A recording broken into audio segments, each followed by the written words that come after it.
I caught her red-handed in my backyard, crouched behind my tool shed like she was on some secret mission. Her name's Beverly. Beverly from the HOA. The same middle-aged control freak who once tried to fine me for having visibly dusty window screens during a drought. She's the vice president of the Ridgewood Lakes HOA, but she acts like she's queen of the neighborhood. I'm Gideon Davis. I work from home, run a small design business, and I keep to myself. I bought this house last year because it had a big yard and no neighbors breathing down my neck. Or so I thought until Beverly showed up the day I moved in, clipboard in hand, asking if my mailbox had been approved by the board. Things escalated fast from there. She didn't like my fence color, said my recycling bin was visible for more than 23 minutes after collection, and claimed my solar panels were a visual nuisance to the aesthetic cohesion of the community. Whatever that means, but this was a whole new level. It was Tuesday morning. I just stepped outside to water the hedges when I heard rustling behind the shed. At first, I thought it might be a raccoon, but then I saw the top of her blonde bob peeking over the shrubs. She was squatting, holding her phone like she was taking pictures of my tool rack or something. "Hey," I shouted. "What the hell are you doing in my yard?" She jumped like she'd seen a ghost, then straightened up and tried to act like she belonged there. Well, Mr. Davis," she said, brushing invisible dirt off her pastel cardigan. "I received an anonymous complaint about unauthorized structures on your property, and as a board member, I have the right to investigate." "No, you don't," I cut her off. "You're not law enforcement. You're not even invited. You're trespassing." Beverly's nostrils flared. "This is HOA business. If you have nothing to hide, you shouldn't mind a little inspection." I took a step closer. "You climbed over my locked gate. You're on private property." "That shed has been here longer than the HOA has. I'm documenting for our records," she snapped. I pulled out my phone. "Great, so am I." She started walking toward the gate like she could just leave and pretend it never happened. No, I said, hitting call. "You're not going anywhere," she stopped cold. "Are you calling the police?" "No," I said. "I'm calling the sheriff." Her face went pale. "Now hold on, let's not be dramatic. You broke into my yard, Beverly. You crossed a line." The sheriff's deputy showed up 15 minutes later. I showed him the security footage from my cameras clear as day, Beverly climbing the side gate with a step stool she'd stashed in the bushes. She tried to spin it, claimed she was performing her duties as an elected HOA official. The deputy didn't buy it. "Ma'am, you're under arrest for trespassing," he said, cuffing her right there on the sidewalk in front of my house. "You'll regret this," Beverly shouted as she was led to the cruiser. "I'll have the board revoke your privileges." The deputy shut the door before she could finish. I looked at the neighbors who had gathered on their lawns. A few of them clapped. One guy even whistled. I just stood there, arms crossed, watching the HOA's self-declared sheriff get hauled off in the back of an actual one. The morning after Beverly was taken away, I opened my door expecting quiet. Instead, a folded letter was pinned to my porch railing with bright blue painter's tape. "Official notice, HOA emergency session tonight," it read. "Mandatory attendance for all Ridgewood Lakes residents." I let out a slow breath, already knowing what this was. Beverly's loyalists were scrambling to save face. I pictured them huddled in someone's kitchen, sipping lukewarm coffee and plotting how to spin vice president jailed for trespassing into brave community leader unfairly persecuted. I showed up anyway. The meeting was held in the community center behind the tennis courts. Beige walls, flickering fluorescent lights, and rows of folding chairs arranged like a courtroom. At the front sat the remaining board members, a retired dentist named Harold, a woman named Sonia who ran a dog grooming business, and a man named Curtis who wore aviators indoors and had a Bluetooth headset permanently stuck in his ear. None of them met my eyes when I walked in. Harold cleared his throat and tapped the mic. "We'd like to begin by addressing the unfortunate misunderstanding that occurred yesterday." I sat in the third row, arms crossed. Curtis leaned forward. "Let's be clear. The board does not condone unlawful entry onto private property. However, we believe this incident has been exaggerated." "Exaggerated," I said loud enough for heads to turn. "She climbed a gate with a step stool. Sonia gave me a tight-lipped smile. Mr. Davis, we understand your frustration, but perhaps this can be resolved internally without involving outside authorities. You mean the sheriff's department? I asked. Too late for that.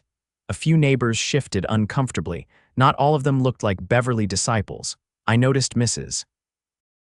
Patel from across the street, who once told me Beverly tried to fine her for planting tulips. And Derek, the guy with the vintage Camaro, who'd been fighting the HOA for months over his driveway repairs. They gave me small nods. Harold adjusted his glasses. We propose a temporary suspension of Beverly's duties, pending review. I stood. That's not enough, Curtis bristled. What would you suggest? I held up a folder. A recall vote and a full audit. Murmurs buzzed through the room. Harold's voice cracked. That's a serious accusation. I've got serious evidence, I said. Security footage, timestamps, and statements. I've also spoken to a real estate attorney who specializes in HOA law. What Beverly did wasn't just trespassing. It was premeditated. She brought tools. She waited until I was inside. She had no warrant, no authority, and no legal justification. Curtis scoffed. You're overreaching. Am I? I flipped open the folder. Because I also found something interesting in the county archives. Turns out my shed, it was grandfathered in, permitted before the HOA was even formed. Which means every complaint she filed about it was baseless. Sonia paled. And here's the kicker, I continued. She tried to fine me for the shed 3 times. Each fine was added to my account without formal notice. That's illegal. And if she did it to me, how many others? The room fell silent. Mrs. Patel stood. She fined me for non-uniform mulch, said the color was too red. Derek stood next. She told me if I didn't repaint my garage door, she'd initiate lien proceedings over a paint tone. A third neighbor, a woman I didn't know by name, raised her hand. She threatened to revoke my pool access because I didn't attend a landscape seminar. Curtis tried to speak, but the crowd was no longer listening. Harold slumped in his seat, rubbing his temples. I walked to the front and placed the folder on the table. I'm submitting this as a formal petition. If you refuse a recall vote, I'll take it to the city. And if I find more evidence of fraudulent fines or unlawful surveillance, I'll file a class action lawsuit. Curtis ripped off his headset.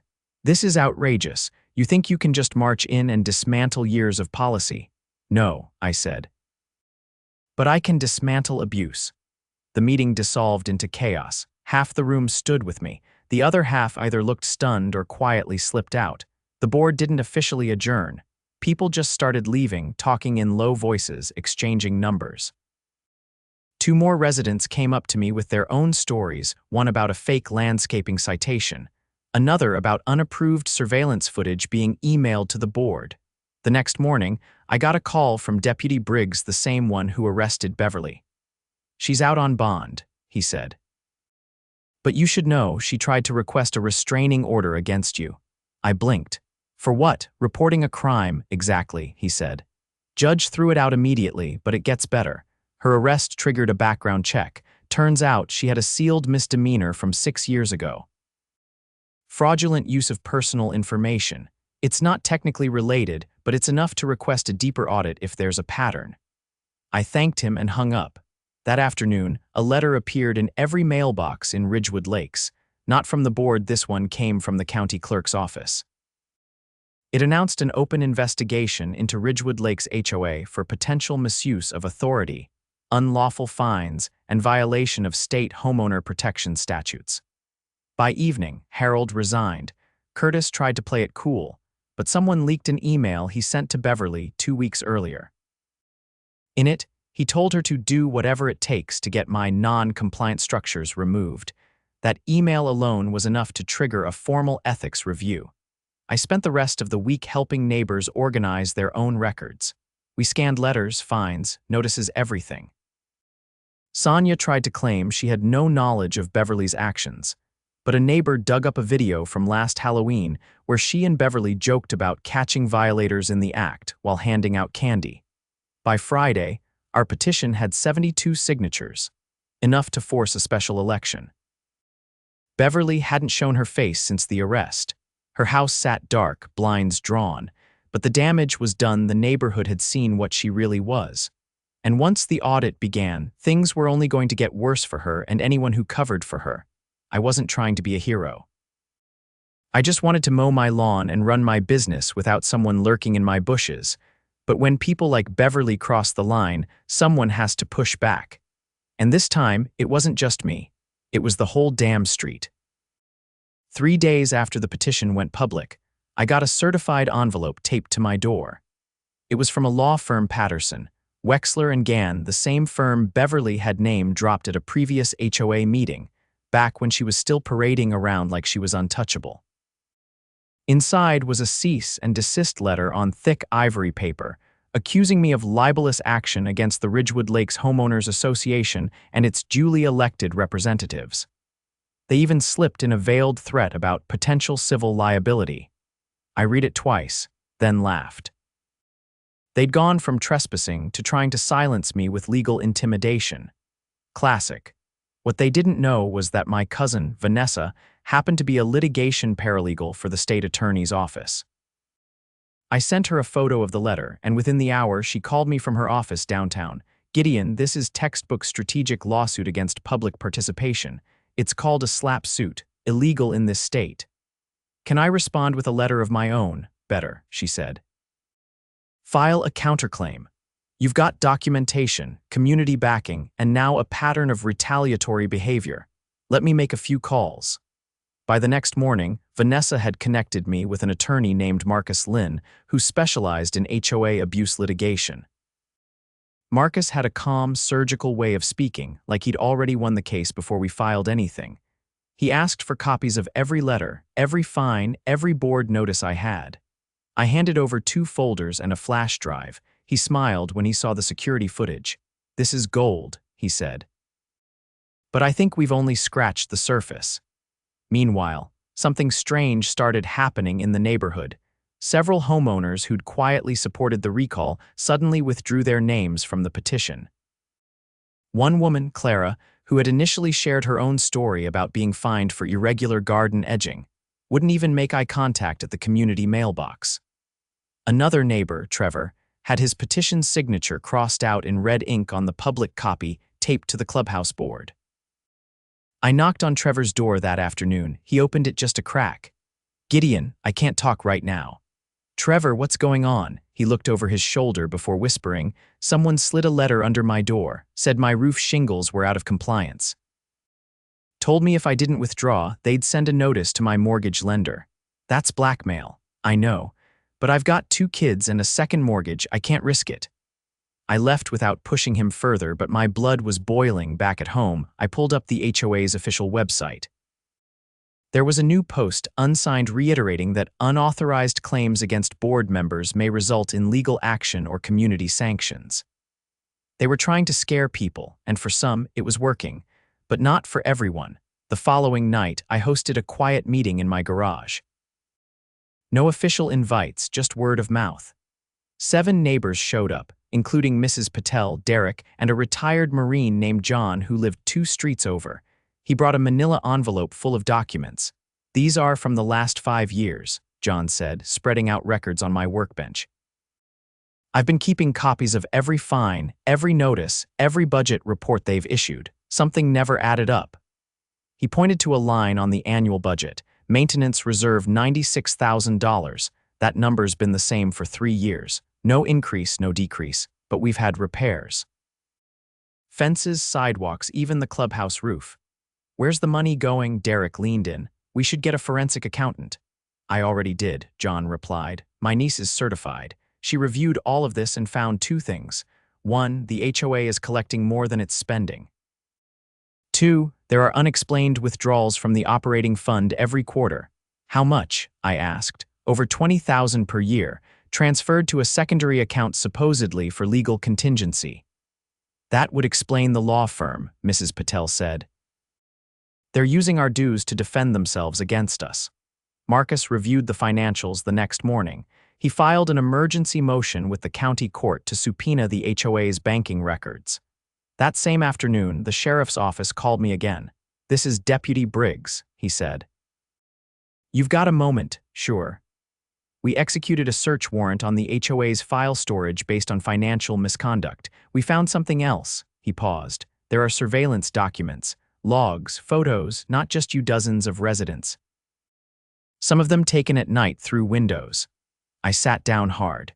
"They were monitoring people," I said. "Worse, they had a private investigator involved, paid through the HOA's legal fund, no formal approval from the board, no disclosure to residents. That's a felony."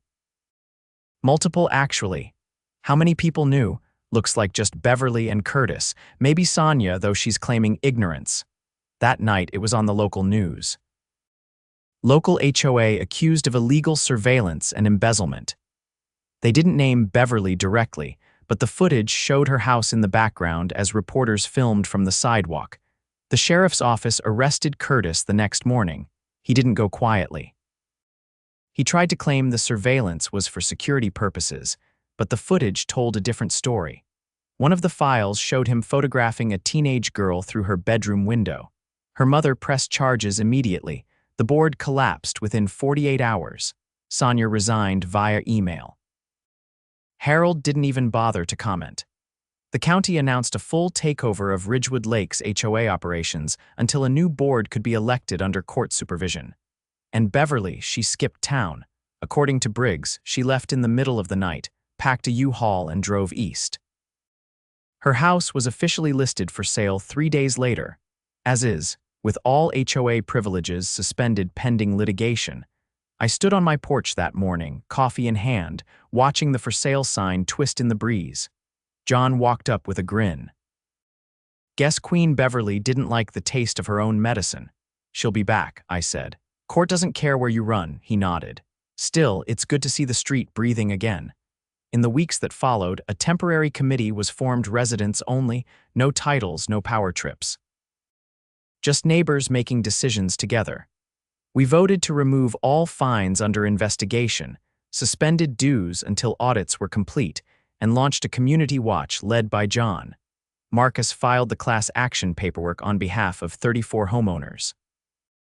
Vanessa's office confirmed that the state was pursuing criminal charges against both Beverly and Curtis: embezzlement, unlawful surveillance, and conspiracy to commit fraud. The best part, we were also seeking restitution. Every dollar, every fine, every cent they siphoned for their own gain, we wanted it back, with interest. I never wanted to fight. But when someone climbs your fence, digs through your life, and tries to crush you under bogus rules, you either roll over or you dig in. And once you start digging, you find out you're not alone. It was nearly 2 months after the sheriff's department took over the Ridgewood Lakes HOA files when I got the call from Assistant District Attorney Marissa Hale. "I'd like to meet in person," she said. "There's something you and a few of your neighbors should hear." We met that Saturday in a conference room at the county courthouse. The walls were lined with glass, and the table was crowded with folders, sealed evidence bags, and a laptop already hooked into a projector. There were 9 of us residents who had submitted documentation, attended the garage meetings, or had their homes targeted by the board's more invasive tactics. Marissa didn't waste time. "What we found," she said, "is beyond mismanagement. It's organized criminal activity under the guise of neighborhood governance." She opened a folder and pulled out a printed spreadsheet. "These are the unauthorized charges billed to residents over the past 4 years, totaling nearly $160,000. None of it accounted for in official filings." John leaned forward. "Was it all going to the same account?" "No," she said. "Most of it was funneled through a shell LLC registered under a former board member's spouse. The name of the company was Ridgewood Compliance Solutions. On paper, it billed the HOA for inspections, legal processing, and document storage." Marissa clicked the projector to life. A scanned invoice appeared on screen: $2,400 for enforcement consulting. No signature, no address, just a P.O. box and a generic Gmail address. "Curtis and Beverly created it," she said. "Curtis filed the paperwork under an alias. Beverly managed the accounts. They used it to write themselves checks, then disguised them as reimbursements." Beside me, Derek let out a low whistle. "That's fraud across state lines." "It gets worse," Marissa said. "We found a set of emails on Curtis's home computer, Apparently, they'd planned to expand the operation to other HOAs. They were trying to franchise the model, build a network of compliance consultants, and sell it to other associations. Mrs. Patel's husband, Raj, looked stunned. They were going to export this, like a scam playbook. They already had interest from 3 other neighborhoods, Marissa confirmed. But the part that concerns us most is this. She clicked to the next slide.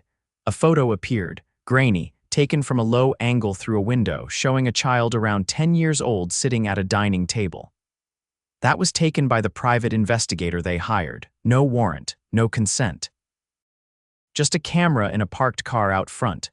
The room went silent. They were profiling families, looking for leveraged divorces, missed payments, anything they could use to intimidate or fabricate violations. We're pursuing multiple felony charges: wire fraud, criminal conspiracy, unlawful surveillance, and endangering a minor. How did this not come out sooner? I asked. They buried it under shell corporations, burner phones, and off-the-books meetings. Most HOAs operate on trust and informal accountability.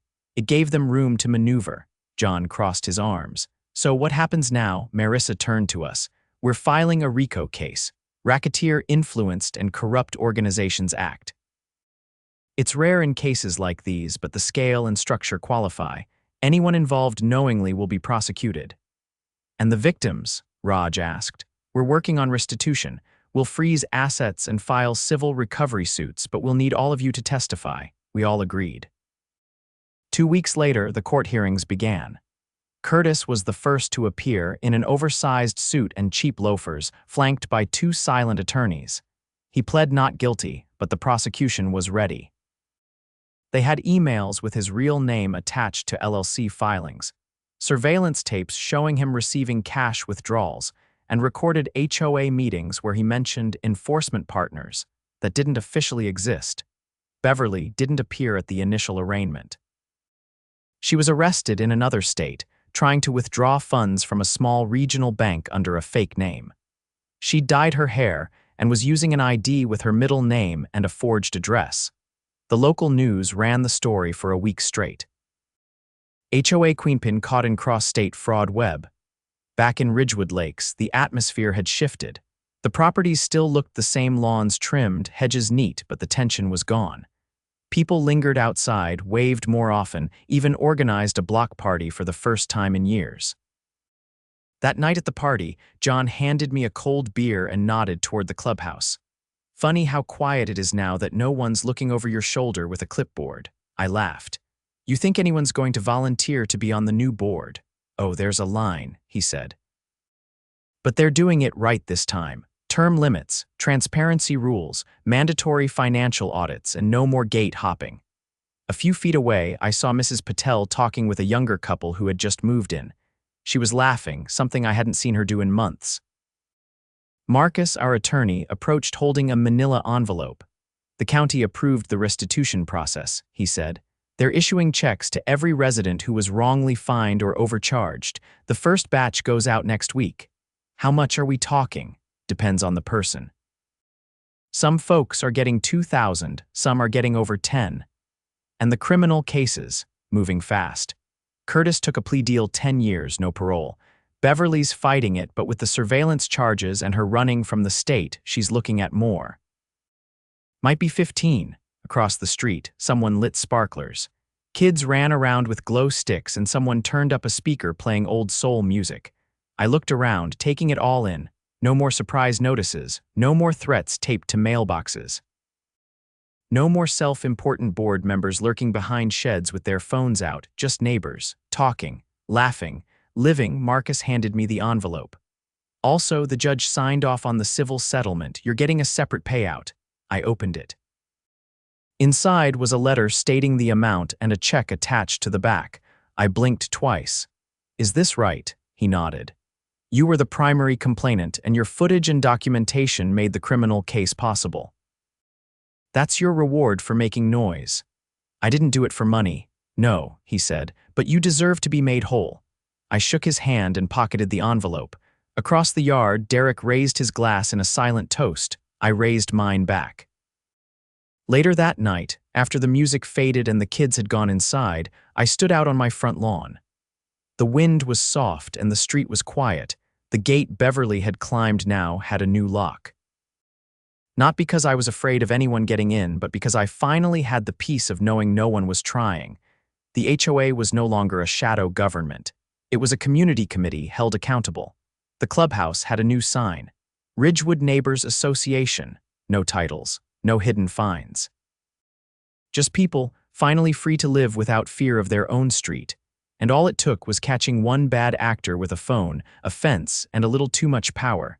Justice didn't knock, it climbed in, and for once it got caught.